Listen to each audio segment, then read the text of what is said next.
Welcome to day 2. We made it. Day 2 of the California Wildfire Conference. My name is Mason Thurmond. If I didn't meet you yesterday, I am the Resource Conservation Coordinator for Ventura County Resource Conservation District. I think we have a nice little photo there. Welcome to the conference if you're just joining us today, and welcome back if you were here with us yesterday. We're super happy to have you. This is day 2, like I said. We'll be focusing on on solutions and actions. Yesterday, we focused on planning and collaboration, and we heard from people with a wide range of backgrounds, and heard about collaboration planning in many forms, and our speakers, ran the gamut of all sorts of different agencies and different nonprofits. So thank you to our speakers for joining. And like Victor said yesterday about a forest of trees who are all 40 years old, a forest of trees with all the same jobs just can't get as much done. So I look forward today to seeing what nuggets of wisdom might be offered to us. And before we begin, I'd like to thank again, because I think I had a little slide issue yesterday, by thanking CAL FIRE and California Climate Investments for awarding us the grant that made this conference possible. This is through the Wildfire Prevention Grant Program, so thank you all. And I'd also like to take a moment to thank our sponsors. So if you attended last night, the post-evening reception, Ventura County Community Foundation is our lead sponsor on that, and it was really lovely to get to chat with you all after the conference. So thank you for coming, and thank you to Ventura County Community Foundation for hosting. And our next round of sponsors, Southern California Edison, Fireside, the Gordon Betty Moore Foundation, WRA Environmental Consultants, and Climate and Wildfire Institute. A special thank you to all of you too for making this conference possible. I have a little bit of housekeeping, but I think I'm gonna save it for later just so we can launch into our keynotes. So stay tuned. I've received questions about field tours. We will be making an announcement about those just after session 1, so stay tuned for that. For now, I'd like to introduce our keynote speakers, Marion Wittmann and Frank Frievalt.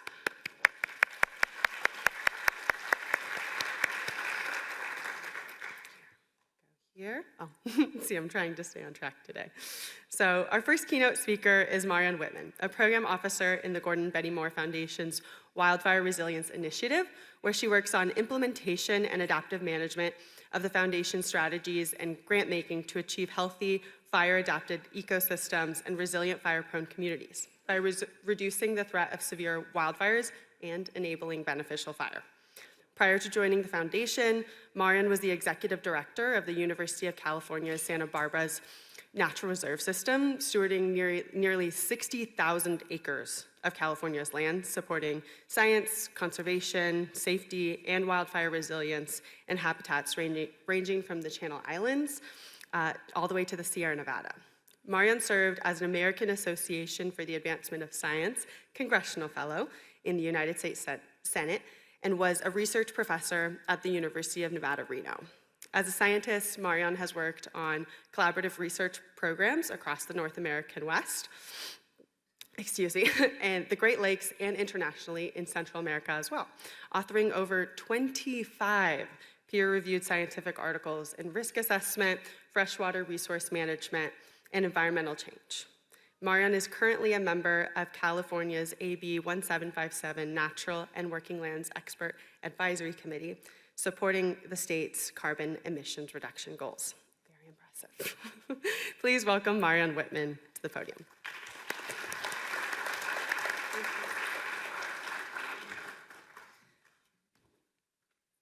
Excellent. Okay. Well, thank you for that introduction. It makes me tired just hearing all of that. I've been all around in a lot of places, but I'm so happy to be here today. I just want to first start by saying, giving some tremendous thanks to Coastal Quest for pulling this wonderful conference together, and for gathering us all to talk and to exchange and to work on identifying the problems and forming the solutions. We can't get there by ourselves, and this meeting is a testament to the fact that everybody in this room recognizes that. So today I want to talk with you about beneficial fire. And to me, this is really a story of changing perspectives. The wildfire issue is daunting.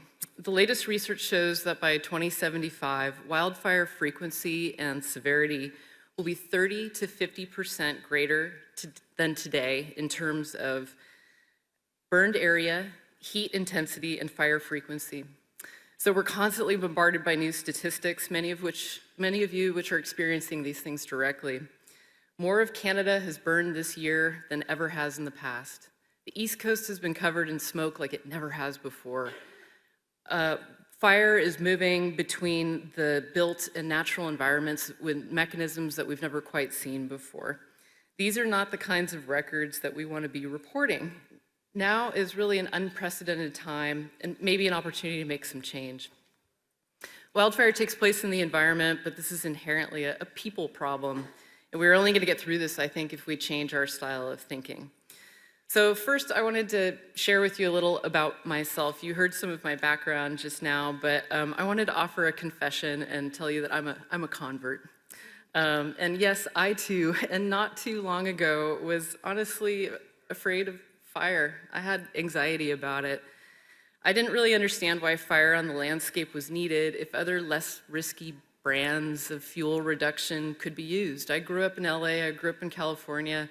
Smokey the Bear worked on me. I thought if you see a fire, that thing's gotta go out. I didn't really understand why our enemy was something that we would ever toy with. And I know that's irrational, but I want to kind of tell you my story about that.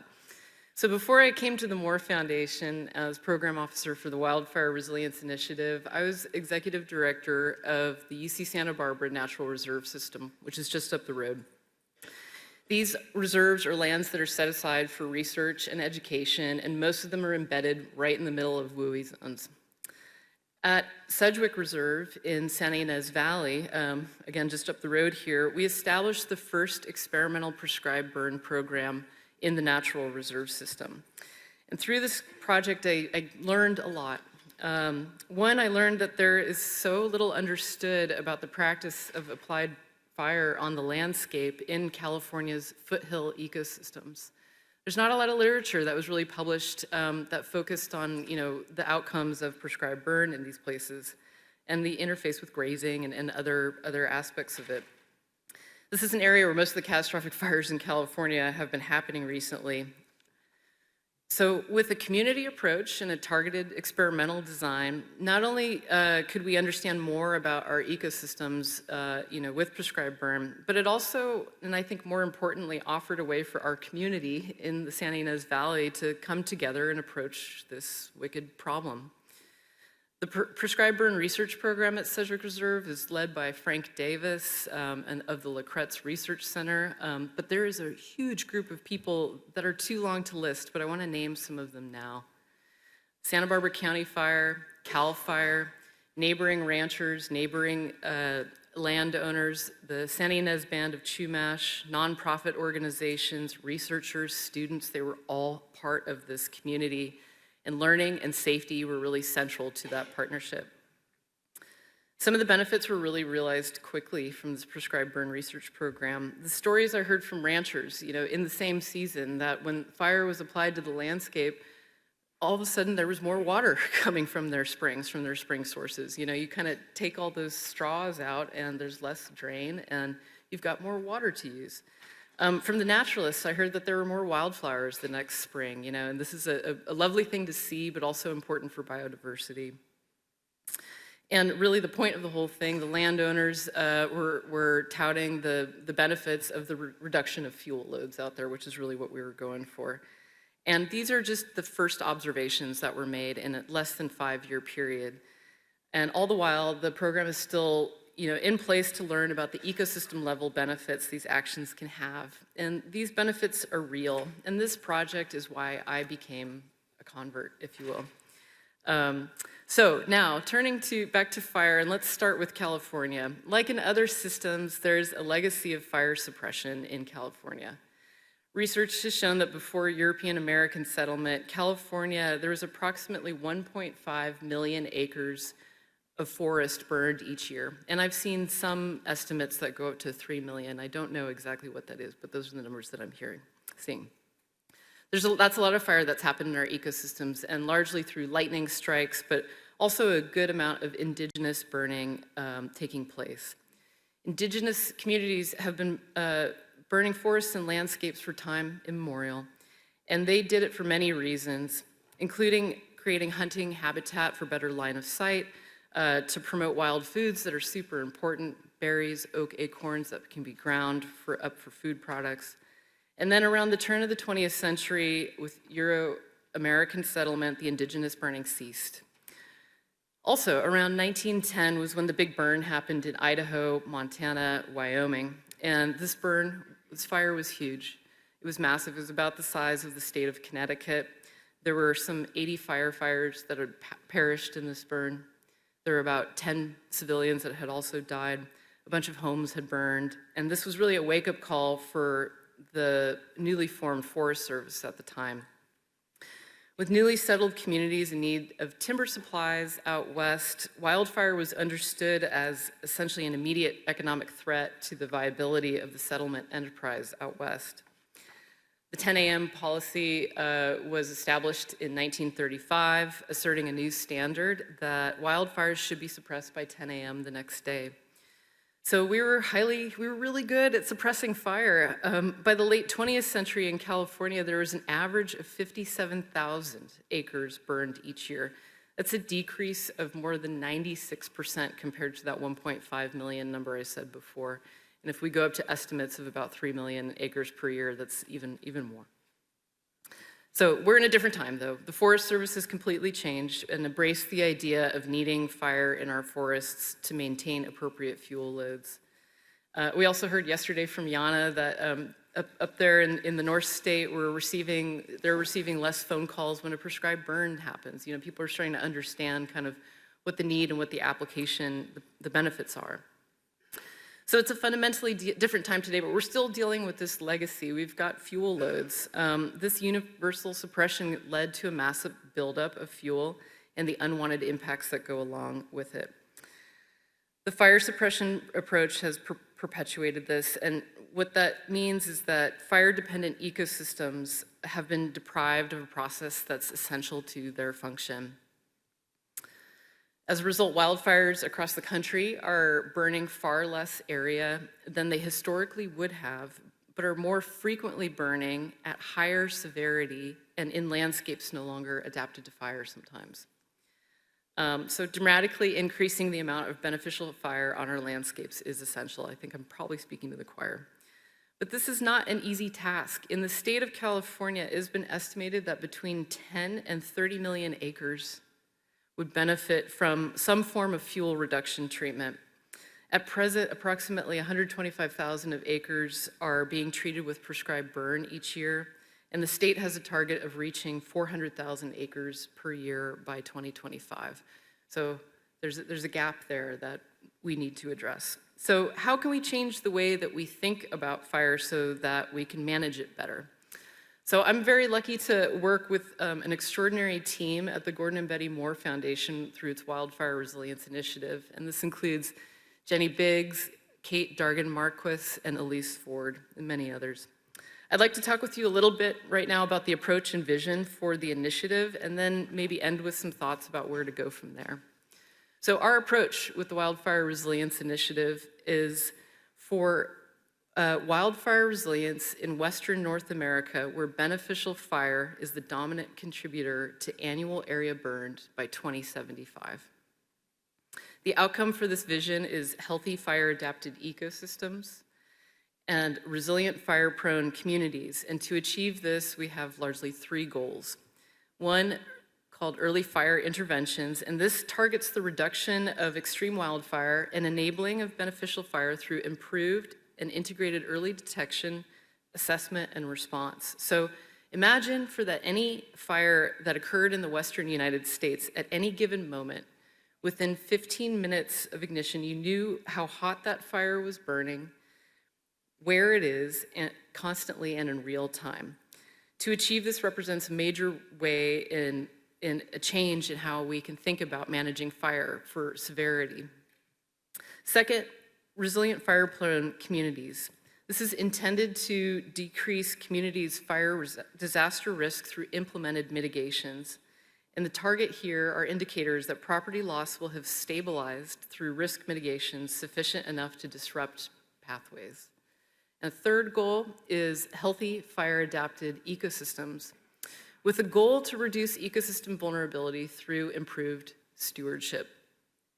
An indicator here is that in 12 years, we are hoping that in aggregate, annual acres burned at low to moderate severity will have increased by 50% in aggregate, and annual acres burned at high severity will have decreased by 10% in aggregate. So, expanding beneficial fire, which includes prescribed burning, cultural burning, and managed wildfire, faces a number of challenges, as you all know. These challenges include those created by existing regulations, the potential for legal liability, limitations in personnel, we've got a short workforce, and changes in climate that in some areas have reduced opportunities for prescribed fire or managed wildfire. Another complicating factor is that all forms of fire, including beneficial fire, produce smoke that, when inhaled, harms human health, and particularly for those who are most vulnerable. The need for more fire to prevent worse fire and the smoke that is produced from all fire creates a real and perceived tensions between protecting the public health from the impacts of smoke and enabling and supporting beneficial fire. So, how do you convince folks who've seen time and time again lives lost, homes burned, and experienced the impacts of smoke? So given these challenges, and during the course of the next few years, how do we manage naturally occurring fires, and how do we support beneficial fire through prescribed fire? So there's a triage that's needed. We heard this yesterday as well. There's a need for a long-term, multi-decadal, clearly articulated strategy in a aligned fashion that helps us recalibrate the model of fire suppression, perhaps with fire intensity as the key driver. There needs to be a shift in the story. Currently, there's a language of fear more than the language of success. We're stuck in this place, in this mindset where wildfire is a problem, and we see it in the media, and we see it in our terminology. We don't have to hate megafires. We just need to hate the high intensity and high loss parts of the megafires. We need to hate those losses, but not all parts of it. So I wanted to end by highlighting, last month the Wildland Fire Mitigation and Management Commission released its report. And I think this is a great document, and I wanted to pick out some of the recommendations from that relate to beneficial fire. They determined that in most fire-adapted ecosystems, we need significantly more fire on the land and around our communities, not less. And that will require adaptation, mitigation, and policy change. So one, plans and incentives must be reoriented to enable and promote beneficial use of fire. Systems must be changed to address barriers such as liability, training, and limited personnel. Communities must be prepared for smoke, both in terms of when to expect it and the actions necessary to reduce its impacts. Third, public health agencies need to have the capacity to engage with land management agencies, state agencies, local and tribal governments, and communities to better integrate public health and wildfire needs. The widespread ability to use fire in beneficial ways is also dependent upon our collective relationship with fire. So fostering social support for beneficial fire requires building trust amongst all parties before the fire even occurs. Tribal communities, as the original stewards of our nation's landscapes, must be further empowered to utilize beneficial fire, and agencies must create conditions that enable such use. And finally, there's a need for inclusive, collaborative, pre-fire planning to help share decision-making and enable mutual understanding, and facilitate the consideration of trade-offs associated with wildfire response and management decisions. So these are, I think, really great sort of ways to move forward that the the commission had offered, and I think they are a really great way to sort of frame, how we take next steps and where do we go. But at the end of the day, to me, it all comes back to a few things. And my conversion is maybe an example of that. We need to keep learning. We need to have an open mind, and we need to change our perspective and to have that open dialogue to be able to understand, the issues that we have in front of us. So change can occur, and we've seen it before, and we're experiencing it now. So I just want to say thank you for your time and for listening to me, and I would really enjoy speaking with all of you about everything that you're doing. So thanks for all that you're doing and for the time. I appreciate it. Thanks.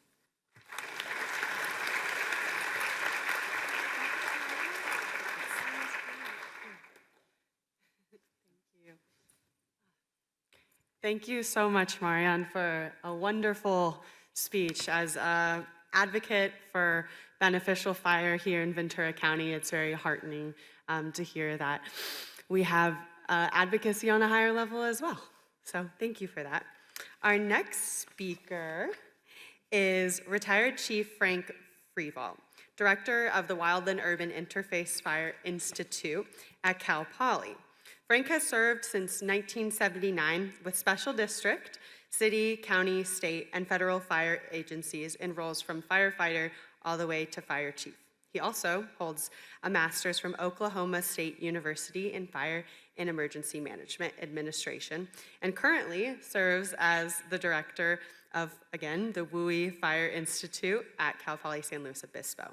Frank is a subject matter expert for the Gordon and Betty Moore Foundation Wildfire Advisory Council, and previously served as a senior policy advisor to the Western Fire Chiefs Association with an emphasis on the development of resilient WUI communities. His work is grounded in aligning key stakeholders around a core set of parcel and community level mitigations that will disrupt fire pathways which lead to conflagration. He is pursuing the actuarial valuation of risk mitigations for both the public and private sectors because we share the same desired outcome, minimizing property loss to the peril of wildfire. Please welcome Frank Frievalt to the podium.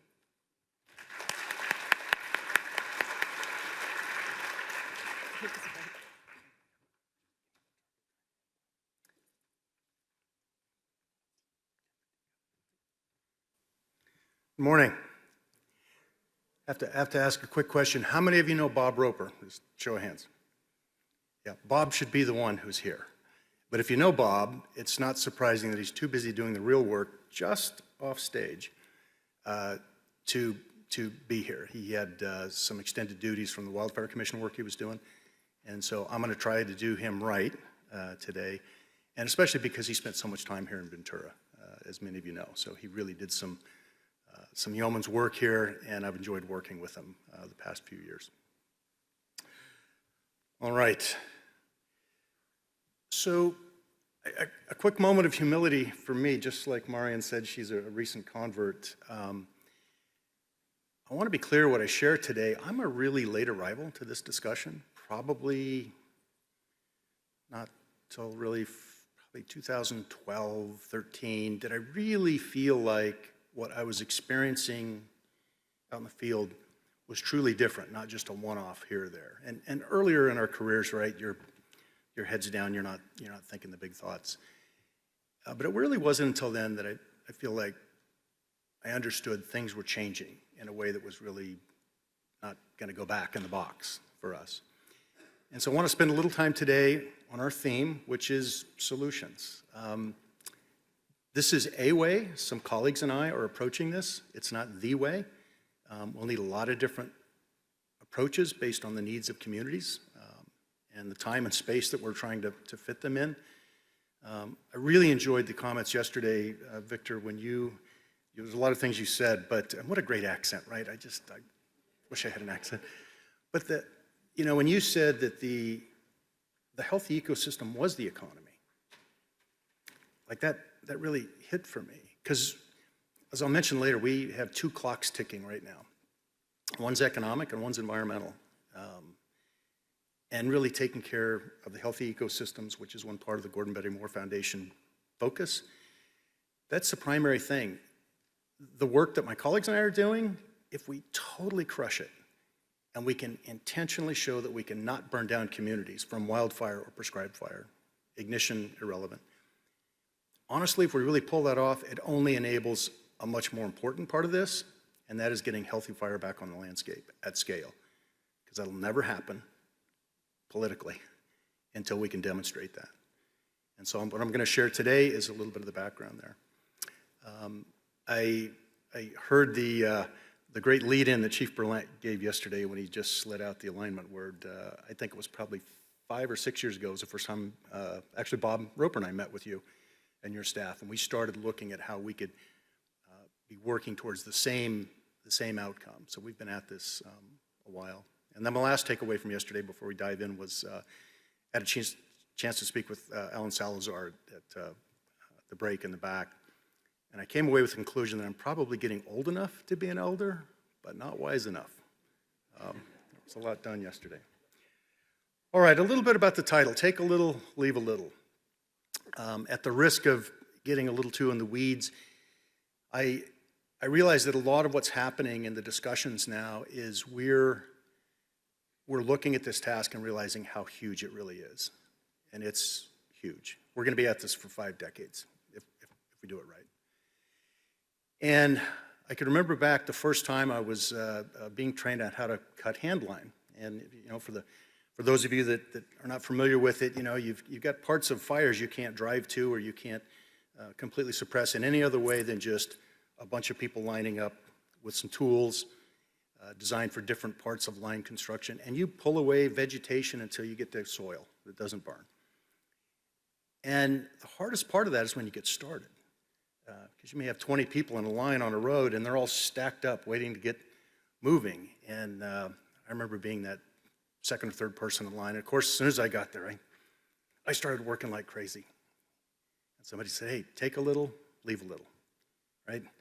So to get moving at that stage is the most inefficient because you've just got to take a few bits of vegetation. It's not done. And you have to move on trusting that people behind you are going to pick up those things. And different tools that you had were better fit for certain types of things you were trying to pull away. And so, use the right tool for the right job. And so as we step into some solutions today, try to remember you don't have to solve all of it. You can't. And you have to trust that some other people are going to solve things that you can't get to. And that's the only way we're going to really move through this. So that's the idea behind the title slide. All right, here we go. So I think we're at the end of the beginning.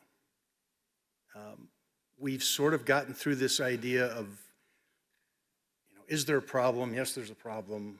What do we do now? We should do this. We shouldn't do that. I think we're all realizing we're over that hump. We're recognizing things have changed.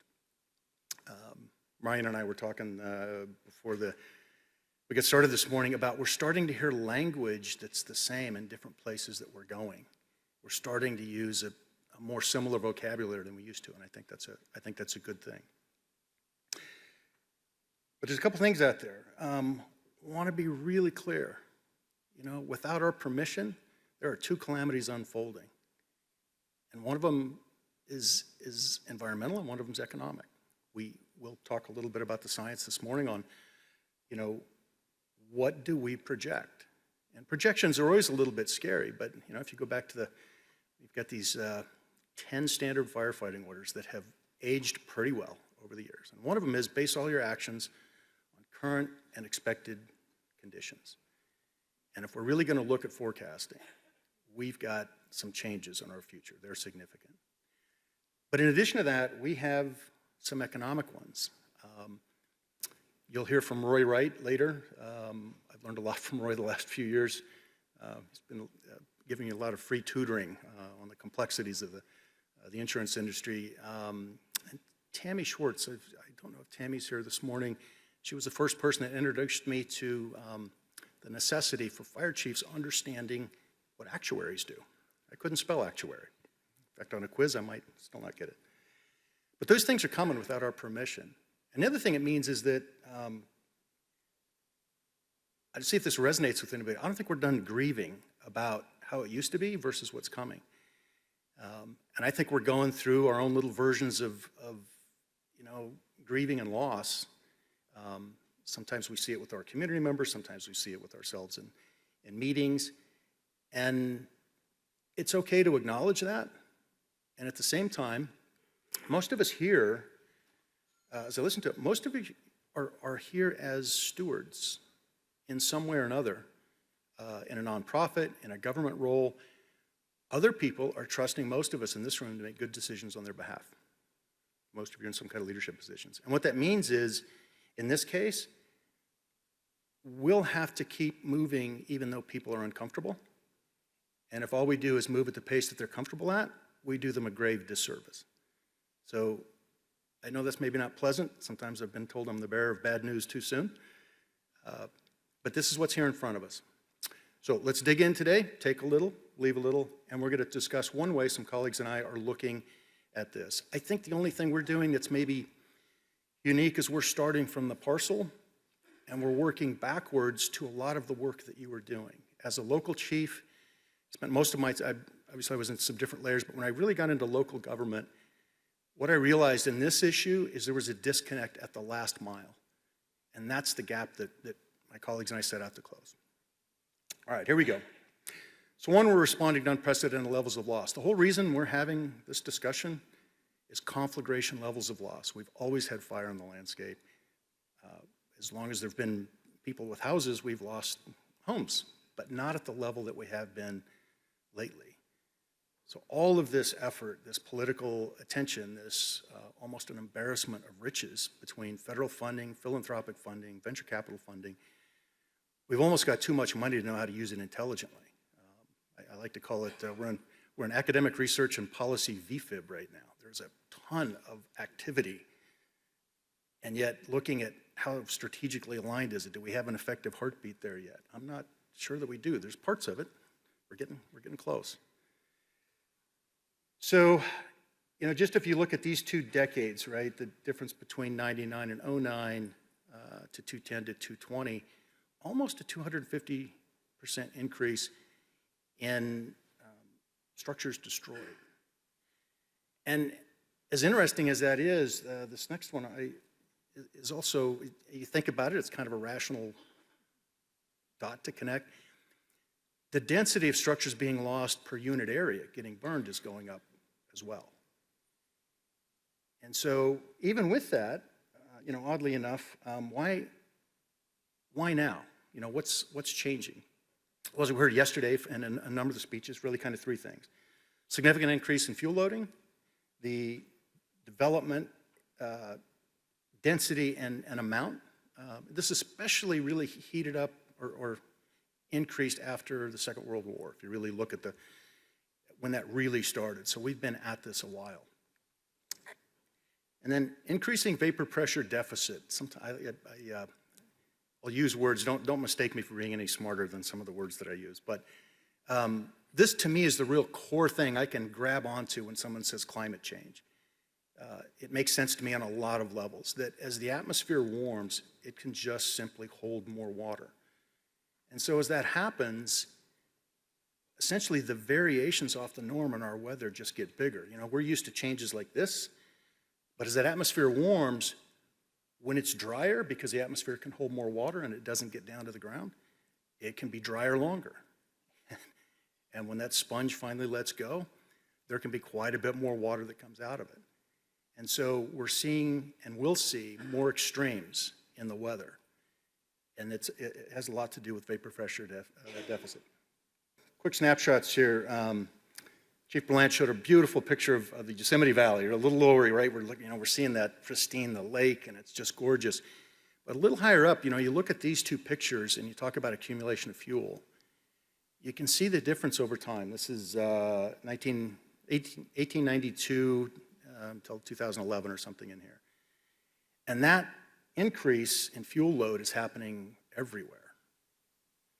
Here's another one. These are identical landscapes. One is 1936, and the other one is obviously much more recently. That's everywhere. So when we're talking about, when Marion talked about the straws in the ground, right? We have on unsustainable fuel load at scale.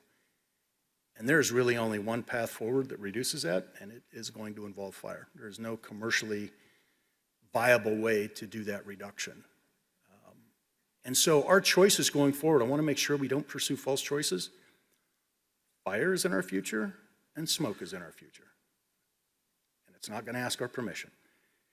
What we can really work on is how do we manage the intensity of the process of fuels getting consumed? Can we do that? And this is the idea of getting more beneficial fire back on the landscape. As Victor said, I thought of it as, in days gone past, it was crowdsourcing. It was in everybody's DNA. Everybody did a little bit all the time. Take a little, leave a little. And they were able to accomplish that type of consumption at a scale we can't think of now. We've forgotten that ability. We've got to develop workforces in ways that we've never thought of. Remember, I had a chance to go work with the Belfast Fire Brigade for a short while as part of my studies, and being good Irish firemen, right after the classes were over, they started taking us out on tours, and we went to the Bushmills Distillery. And I felt pretty humbled when I walked in there and realized they'd had a liquor license 200 years longer than we had been a country. And if that was a wake-up moment, listening to Alan and Victor talking about the thousands of years where there were treatments on the landscape, and we have forgotten all of that. We've lost that encyclopedic knowledge. I appreciated the way you shared that. So this is the increase in fuel problem that we're looking at, writ large. We know that we've increased our acres burned, but the interesting part is we're still moving there. And there are a lot of reasons why that happens. I think we're all past the idea that this is either a rich person's problem or a poor person's problem. This is an everybody problem. But we keep putting ourselves in harm's way. And so this is the development part of that change. And then on the vapor pressure deficit side, I've got a couple slides here. I really want to give a shout out to Paige Williams and Winslow Hansen from the Carey Institute. I've not had a chance to meet with Paige directly, but I had some time to meet with Winslow Hansen via Zoom, and he was kind enough to give me permission to use a couple of these. This one's out. There's going to be one that I'm going to show you that he specifically asked, and I'm going to honor that request, that slide that he let us use actually at a recent retreat with the Moore Foundation, that you not reuse that without contacting him. And his contact information is there, and certainly you have my contact information. It needs some context, but I thought it was so powerful that I wanted to share it, got his permission. But you can see what's happened on the vapor pressure deficit side here, right? So we know that that's going to be related to extremes, and we know that that's going to correlate with higher fire activity. That's one of the strongest correlations. This is the one that really got my attention. So this is, if you're looking at projections of acres burned with a middle-of-the-road emissions estimate, and then emissions tying to greenhouse gases and atmospheric warming. If you look at that over time, that's the scary part. You can see where we had a record year there. So as Marion touched on, the projections for fire activity going forward, starting fairly soon, we've got, depending on how you look at it, could be time now, could be maybe we've got 5, 7, 10 years. But we're going to have a period here of probably close to 5 decades of fire activity beyond anything we can imagine. There will be smoke in the air. There will be fire. We have to decide how are we going to engage that. This isn't a storm we can sail around. We have to go through this.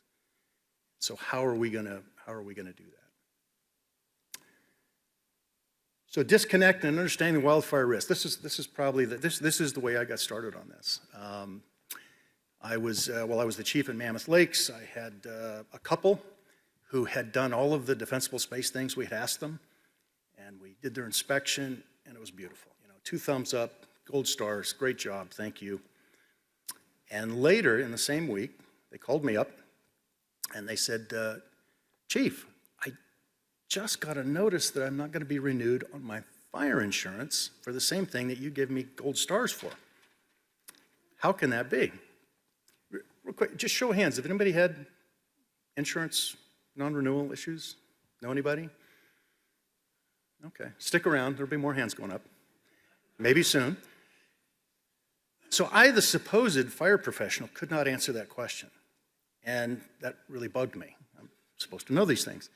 I'd served some time with Western Fire Chiefs over quite a while, and while I was in Nevada doing that role, we did some work with the insurance industry to kind of revamp some of the scoring on the current ISO scoring, the PPC classifications that many of your fire departments will use.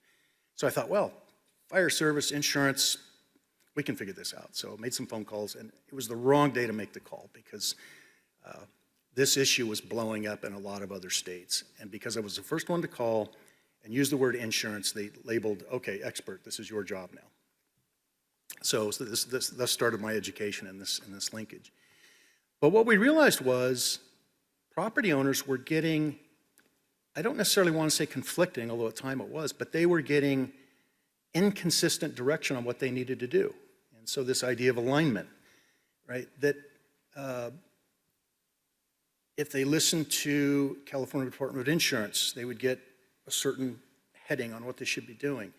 If they listened to their local fire chief, they would be told what to do, and maybe that wouldn't line up.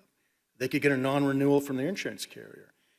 In some places, we would have overlap of state resources and LE 100 inspections that were good for what they were built for, but they were getting stretched into other uses.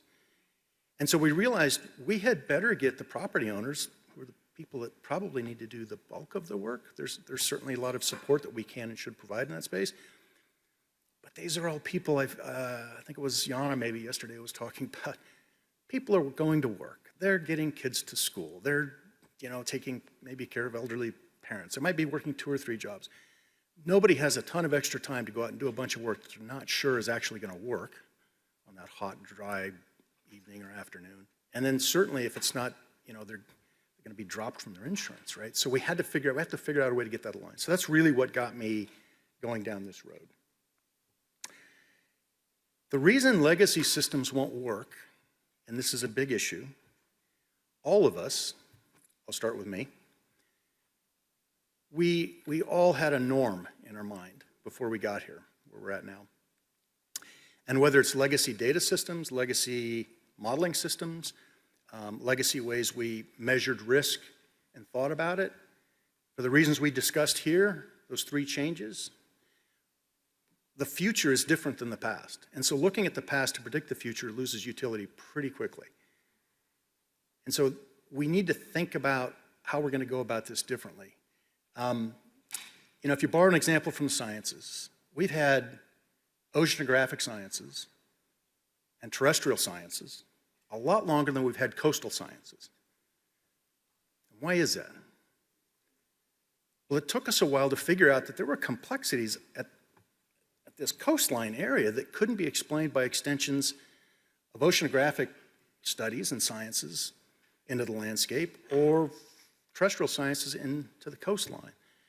And they're across the board, environmental, biological, meteorological, political, sociological, economic, and it needed its own special emphasis of study. Coastal systems are very complex. I think all of us, we are just figuring out that we need to approach the WUI in the same way. That interface can't be managed properly by extensions of sort of legacy land use policies thrown over the fence into communities. If you would just take care of your town, it wouldn't burn down.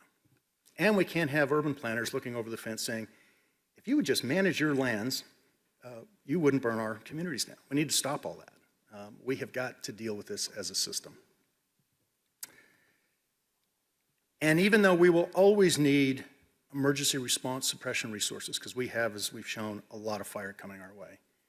And California has, I agree with Chief Berlant, we have the most significant mutual aid and combined set of resources to respond to this, I think really anywhere.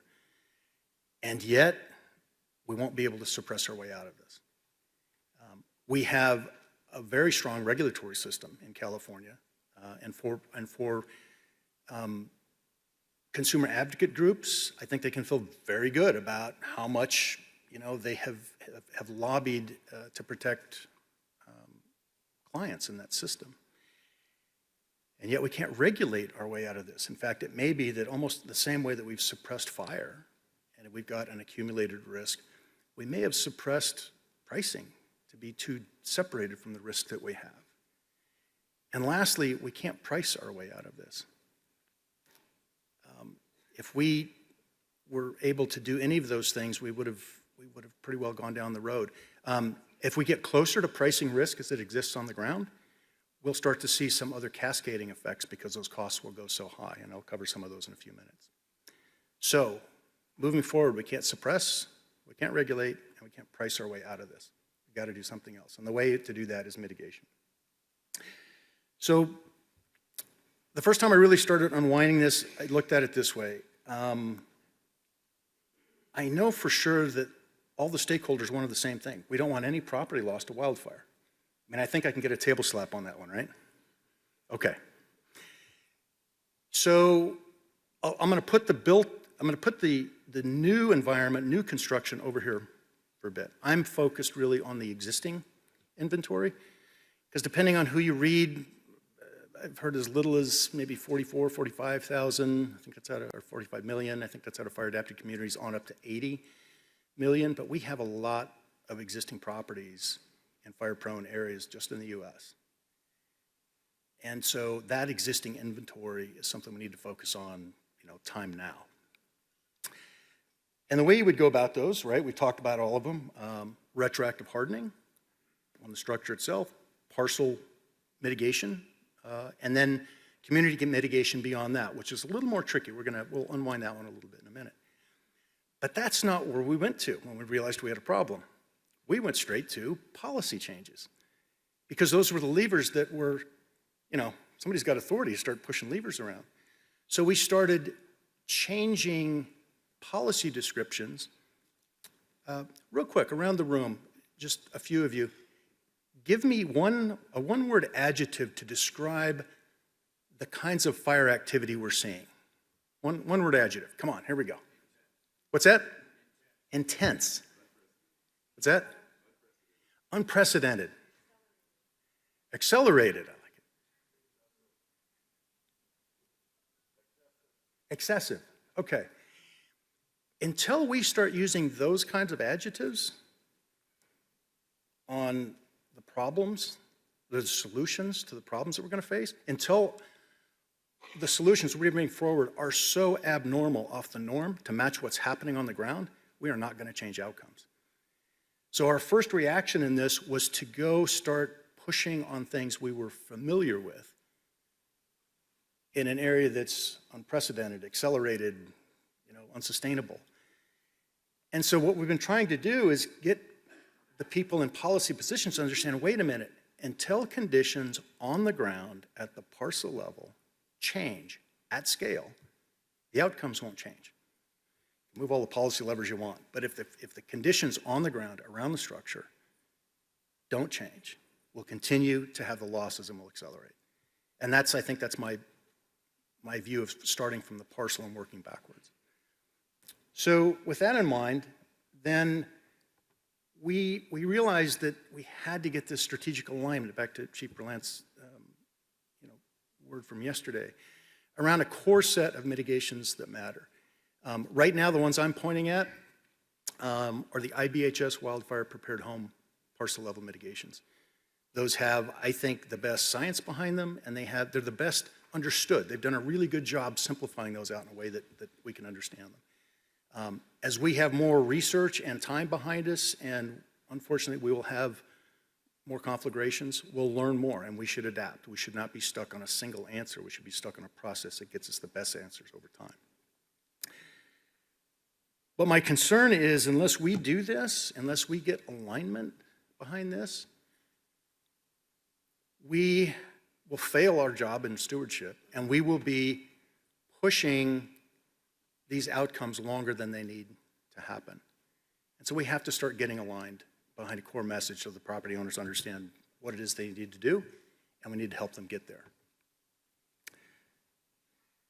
And real quick on that last one, insurance is just the leading edge of this.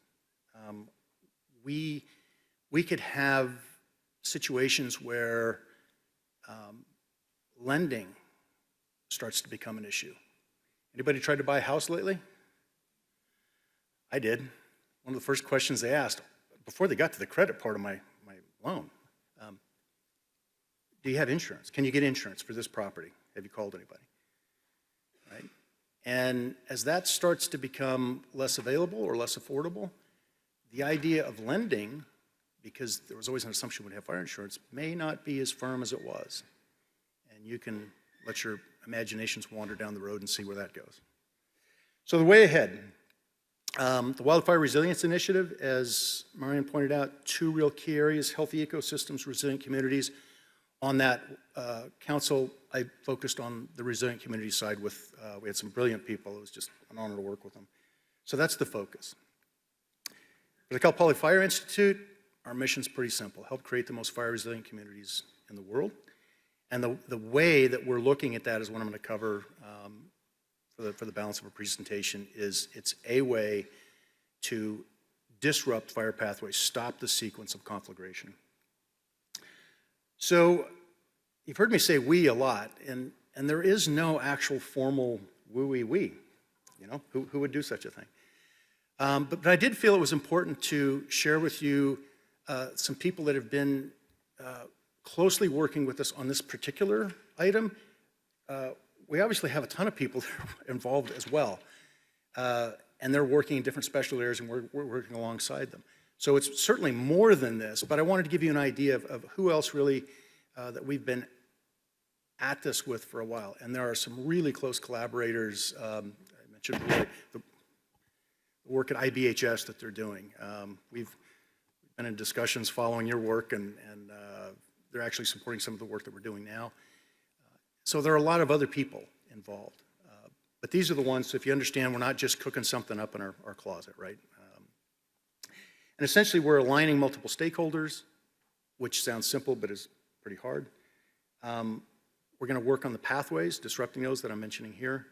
And then lastly, we need to make, especially for the risk, this needs to make sense not just for the property owners, but it needs to make sense for the people who are underwriting the risk for things that aren't owned outright. And so you may mistake me for an insurance executive here this morning, but I'm not. You understand my background. It's just that those things have to be aligned. And if we're not, we're going to continue on this confusion, and we're just going to push ourselves toward losses that we could avoid. So after we'd listened to this for a while, some of the colleagues and I, we convened a meeting at the Hoover Institute at Stanford, and we had catastrophe models. We had insurance specialists. We had CDI. We had the insurance trades presence, had some public policy experts, some practitioners. And we said, listening to you for the last couple of years, we think you need something like this. We think, listening to you, that we need the best fire science about heat transfer in the WUI, driving the best property loss in that space through catastrophe modeling. And we think that should be driving the actuarial valuation and prioritization of risk. We need that just as much on the public side for grants, justification, and return on investments, because they're always scarce resources. We never have enough that we need. We need the exact same financial justification for where we're going to do what we're going to do in the public and private sector. So that's the same. That will help, for the first time, make data available in the pre-incident space.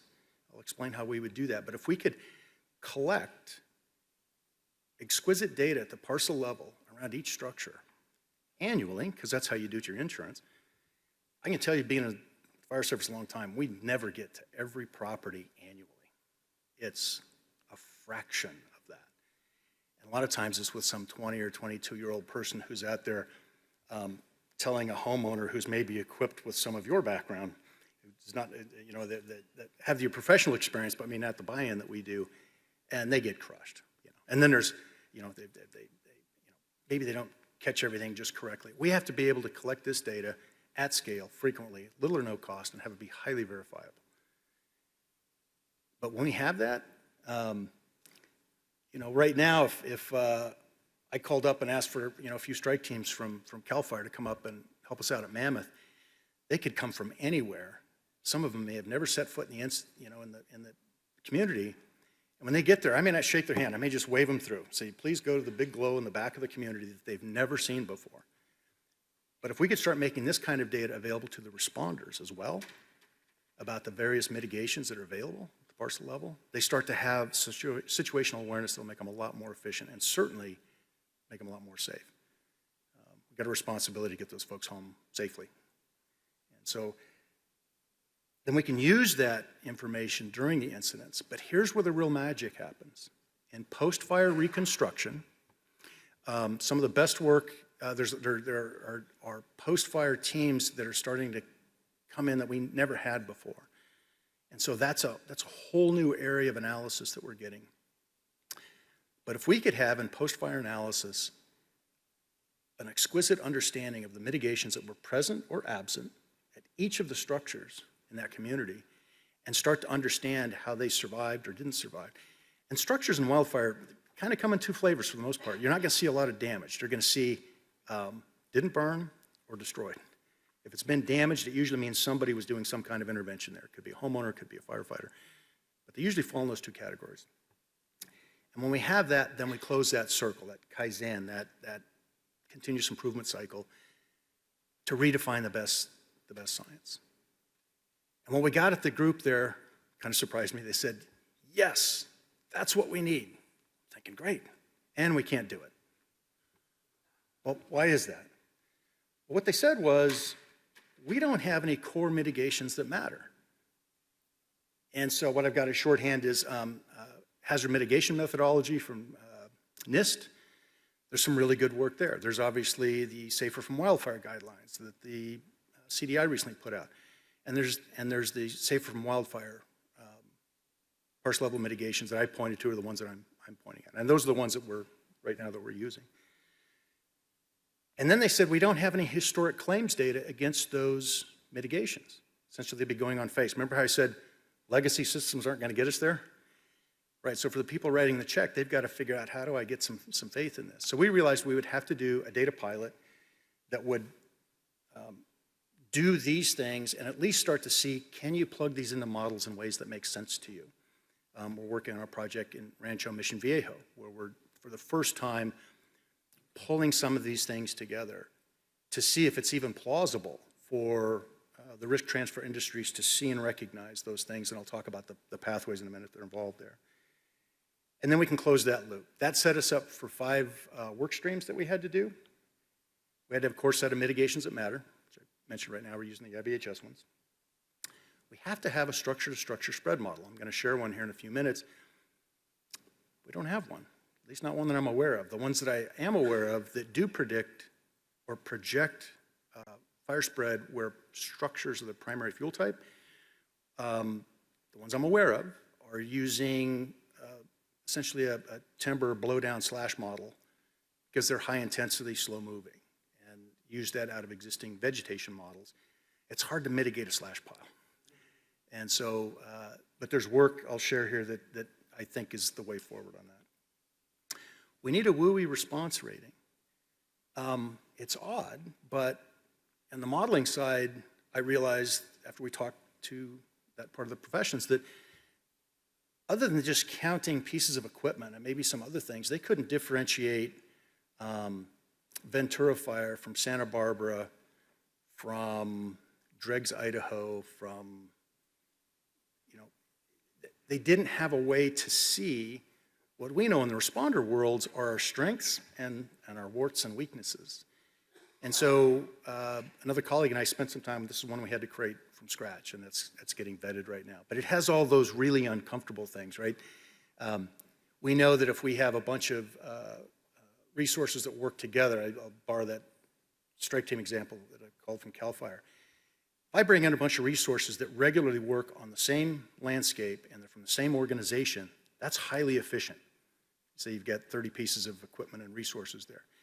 You take that same number of 30 or so resources and you put it on, now you've got mutual aid, some places that maybe work closely together frequently, but they're not quite in the same organization. It's a little less efficient for some different reasons.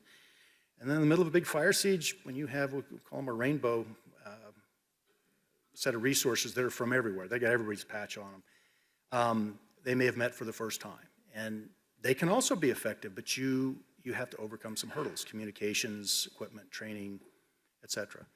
And so we're looking at that to make that visible. Need a WUI data commons. Right now, we don't share that kind of information across the board. And we realize that's one of the blind spots in the risk transfer industry, is that they obviously don't write all the insurance at this table, one carrier, and one carrier writes all the insurance at this table. You try to distribute that risk, drop your density of risk. And the truth is, when you're talking about conflagration, where you're going structure to structure, you can't know your total risk unless you know your adjacent risk, because that's what's going to get you. And so we have to find ways to make that more available. And this is the toughest one. Barriers to social implementation and maintenance at scale of these things that we need done. And we'll talk a little bit about how we're getting around to that. That may be the most complex of all of these. So real quick, mitigations that matter, straight up. Wildfire prepared home. You can catch Roy at any of the breaks, and he can give you a breakdown of what they're doing. But they've got excellent resources on their page. A note on these, we have to remember parcel level mitigations are really designed around IMPR protection. They're designed around kind of moderate heat flux, shorter periods of time.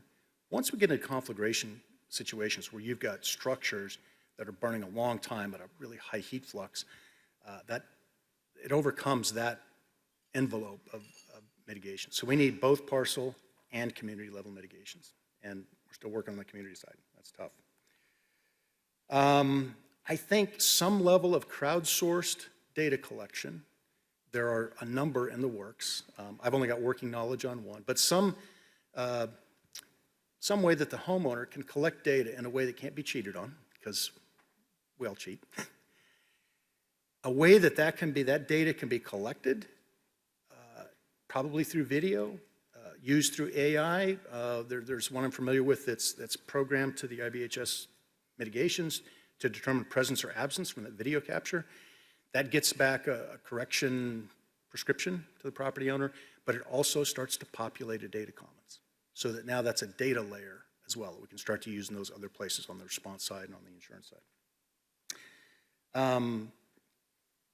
There's early research out there that you kind of get to sort of a kind of herd immunity at about 70% if your parcels are mitigated. That's kind of rough. That's real early. I think that's going to change over time. So there's some benefit at the parcel level, even though it can be overcome, but that's early. And as I said here, these are not designed for long duration. And these other slides are going to be available for folks? Yes? No? Recorded. Okay. We'll pause just here for me. You can press pause. But these are a couple of resources I would point you to, so you can look at those. All right, structure-to-structure spread modeling. We kind of think of this, right? A fire moving through a community. So if you change that up a little bit and you said, well, what if we thought of these homes as dots or nodes in the parlance we're going to use, and it's heat transfer between home to home that matters. There's actually a really old math for that. It's called graph theory, and it's used in propagation modeling. It could be for infectious disease, circuitry protection on grid systems. And so a guy out of Colorado State University, Dr. Hussam Mahmood, came across this paper. Jenny Biggs actually sent this paper to a colleague and I, and we realized this was the statistical representation of what our practitioners' experience would describe as how things moved through a community. So we're helping them to understand these mitigations are ways to disrupt different percentages of those ways. And when you can disrupt that, you can start to understand not just how fire moves through a community, but how to evaluate the mitigations. So on the left is the observed damage here from the campfire. On the right was his modeling several years ago. It's gotten much better. And you notice on the left, right, it's either survived or destroyed, pretty much that dichotomy we talked about earlier. His obviously has a lot more color in it because he's using statistical modeling. What's brilliant about it is it catches the places that didn't burn. You can just see didn't burn in reality and were projected not to burn in the modeling. To me, that's a real mark of what we're looking for. This is the Marshall Fire. He's working through one with Lahaina right now. So this has some work to go through. The Moore Foundation was really great about getting us some funding to accelerate his work. He could hit the gas pedal. And so the RUI response rating, this is just a sample, but the idea is we know that not all pieces of equipment or personnel or aircraft are different fire pathways I'm going to discuss in a minute. Vegetation to vegetation, vegetation to structure, and structure to structure. Different equipment, different resources are more or less effective in different areas. And so there's a way to make that now visible in the actuarial sense to understand what's the value of that. And that's important because some communities may not have the wherewithal to have the suppression resources they would want. But it does mean they'd better kick up the adjustments on the structure to structure mitigation and the vegetation mitigation. Other places may choose a different combination, but it gives you some flexibility. For the sake of time, I'm not going to spend too much time here. But essentially, the data commons is a way that we'd be able to collect data, even from competing companies, in a way that goes into data commons that they all have access to. So they have a complete picture of not just their risk, but the risks adjacent to them to help them really understand those risks. And we certainly need that as first responders, because fire doesn't care anything about that when we're there. We're trying to understand where and how can we best disrupt that. This, as I said, is going to be the toughest one. I think we have, the last I knew, we were doing initial work with FM3, a polling company, to really start understanding. There's a disconnect. It's a good one, but it's a disconnect between, we have some really good social science people on our SME panel, and they know how to develop relationships and trust, and those things that we're going to need with our communities as we go forward. And I also know that these two clocks are ticking for environmental and economic calamity, and they're here. And so we have to, as responsible stewards, understand that we're not going to have the time and space to do it probably right on the social side, because if we take the time that would be necessary to optimize that relationship, we sort of seal our future. We'll not get these things done at scale fast enough. So that's some tension that we're having to deal with. The WUI fire pathways, I would just say, remember, it's 3 pathways. This whole strategy is very simple. It's about disrupting fire across 3 pathways simultaneously. So we talk about the wounded community being 100 or more structures, where half of those have separation distances less than 70 feet. That's with no mitigation. It doesn't have to be a town, doesn't have to be a jurisdiction, it's just a pocket of structures. The interface, this is a little bit different. We're calling the interface a band, 2 houses deep in that kind of a density, and out to about 100 feet in the vegetation. This is a space where the suppression resources can be significantly valuable in disrupting that fire pathway from veg to structure, because once we get into the structures, now we're into the heavy fuels. So you still have to do all the embercast protection, but this is a place, if you can slow fire down, you could get good return. And this last area is this half to a quarter mile out from outside of that area. So essentially all we're doing is we're trying to disrupt these 3 pathways concurrently, doing it in a way that is quantifiable so that it could be seen and understood in the risk transfer industry, and we can all start to align around a core set of mitigations to stop the process of conflagration.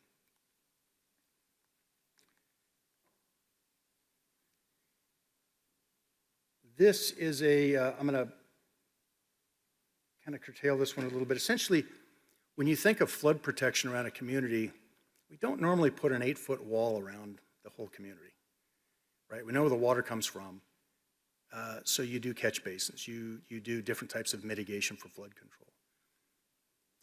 We're starting to understand that what's really critical on vegetation fires coming into the land and coming into the structural space, it's not really about the intensity, and it's not really about the perimeter. It's really about what's the fastest route where fire from the vegetation side can get into the heavy fuels, the structures. And so we're looking now at really focusing vegetation mitigation and pathways. And those are almost going to be lighter fuel pathways. The history is really good. You all know where your strong, sustained winds come from. There's really only usually a couple of compass headings where you get 40-mile-an-hour plus winds for 4 to 6 hours or 12 hours. It's not a thunderstorm. And so there's a way we can prioritize that. I'm going to skip through that one. But a little bit like graph theory that we saw before, we can, in the vegetative space, understand where do we place strategic treatments for fuels. And those are a lot easier to maintain over time. They're not intended to put the fire out. They're intended to slow it down.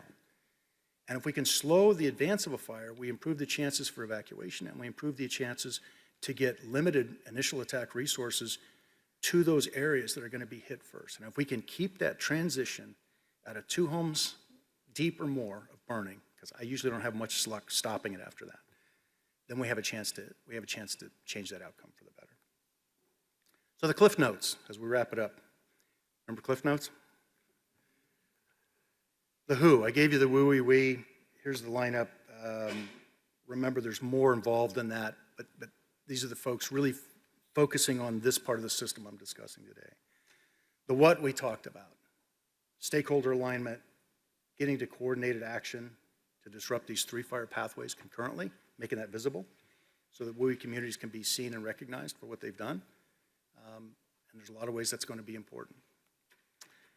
This started a ways back. We were working on all 5 work streams I discussed with you, and we're working on this project. Rancho Mission Viejo is our illustration of concept. Now the where, remember it's 3 pathways, veg to veg, about a half to a quarter mile out, veg to structure, and then structure to structure. And how? It's going to be this continuous improvement cycle. We want the best fire science, driving the best modeling, driving the best valuation and prioritization of risk. That'll help our data architecture. We can use that pre-incident and during the incident, but most importantly, we'll refine that every time we do post-fire reconstruction, and there will be more fires to reconstruct on. So in closing, I'll just leave you with, we're at the end of the beginning, so let's stop admiring the problem and get busy. And we have these calamities in progress now. So move with appropriate urgency, bump up, take a little, leave a little for everybody around you. Thank you very much for your time this morning.